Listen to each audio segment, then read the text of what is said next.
Hi, it's Kat Patrick again, Dreaming Inspires Home Learning, and I'm going through day to day talking about the different courses that we've got on offer this year.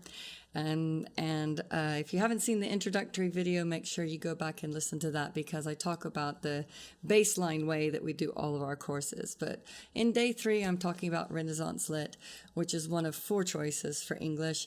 Most people take them in sort of historical order.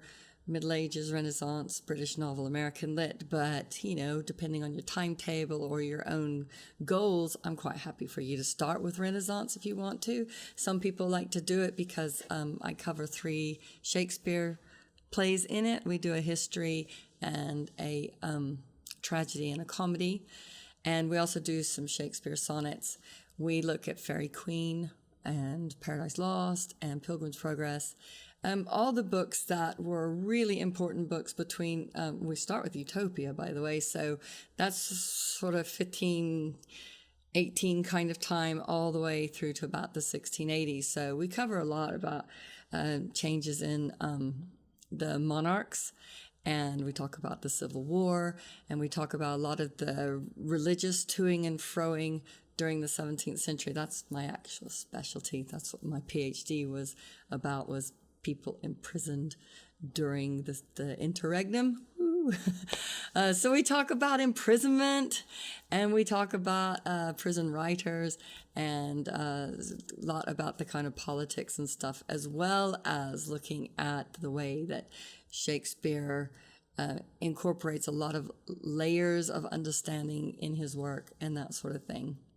That's the main class. In the add-on writing, we start looking at literary essays. So we write, I really like the add-on writing for this because we look at prose, poetry, and drama, and we learn about how to write about the different genres, and we do some comparison of them as well. We do a lot more intensity on novels in the British novel course, but this is an introductory one. So, for example, if you're doing the English exams, like the English literature exam for England, the GCSEs and A-levels, it's a really useful one to get the 3 genres under your belt and learning how to analyze the language of the pieces that we look at, and then apply that to any other book that might be a set text for you. If you're in America, it's a credit for high school if you do the main class, and if you do the writing extension, you can either have a second half credit, or you can decide to put the 2 together in an honors package. So that's up to you, and we'll work with you. We'll provide you the course description and the mark scheme and how we arrived at the mark. And of course, if you need it, we'll write a recommendation.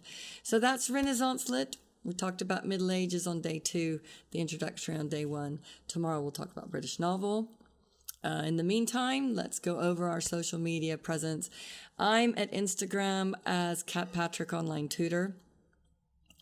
Our website is www.dreaminginspiresHomeLearning.com or .co.uk.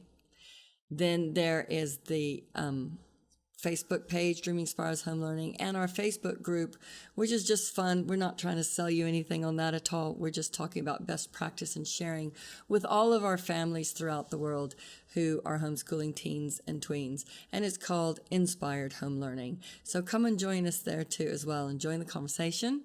In the meantime, that's all for Renaissance Lit. Okay, I'll see you tomorrow.